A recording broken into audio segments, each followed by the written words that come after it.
கேட்டு இருக்கிறது எஃப்எம்னா Radio City 91.1.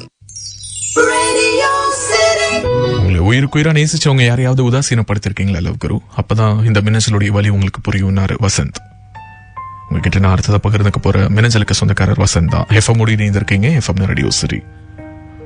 ஆமா லவ் குரு, உயிருக்குயிரா நேசிச்ச ஒரு பொண்ணை தூக்கி வீசிட்டு வந்திருக்கேன். வேணான்னு தோணுறதுக்கு பல காரணங்கள் இருக்குது. மிக முக்கியமான விஷயம், அவங்களுடைய ஃபேமிலிக்கும் எங்களுடைய ஃபேமிலிக்கும் ஒத்து வராது. அது பல தடவை சொல்லி பார்த்தேன், அவளுக்கு புரியல. அவளை எவ்வளவு காயப்படுத்தணுமோ அவ்வளவு காயப்படுத்தினேன். அட்லீஸ்ட் அப்போவாது என்னை விட்டு போவாள். அவ அப்ப கூட போல லவ் குரு. நீ வேணும்னே என்ன ஹர்ட் பண்றல, நான் ஹர்ட் பண்ணா போயிடுவேன்னு நினைக்கிறியா?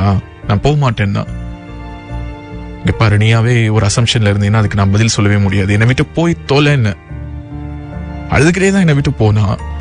ஆனா கடைசியா சொல்லிட்டு போனா, இதை நினைச்சு என்னைக்காவது ஒரு நாள் நீ ஃபீல் பண்ணுவேன்னு. நான் அன்னைக்கே ஃபீல் பண்ணிட்டு தான் இருந்தேங்கிறத அவகிட்ட அப்போதைக்கு சொல்ல முடியல. பட் அட்லீஸ்ட் இப்போவாது சாரி கேட்கணும்னு தோணுது. நைட் எல்லாம் தூக்கம் வர மாட்டேங்குது லவ் குரு. மனசுக்குள்ளார ஏதோ ஒரு பாரம் அப்படியே போட்டு அழுத்துது. அன்பை நிராகரிச்சவங்க யாரும் நிம்மதியா இருக்கவே முடியாது. நிம்மதியா இருக்கிறாங்க அப்படிங்கிற மாதிரி அவங்க காட்டிக்க தான் முடியுமே தவிர அவங்களால அப்படி இருக்கவே முடியாதுன்னாரு. ரொம்ப நிதர்சனமான வார்த்தைகள். என்ன சொல்றதுன்னு எனக்கு தெரியல. ஸ்டேடியம் நீங்க கேட்டுட்டு இருக்கிறது எஃப்எம் ரேடியோ சிட்டி.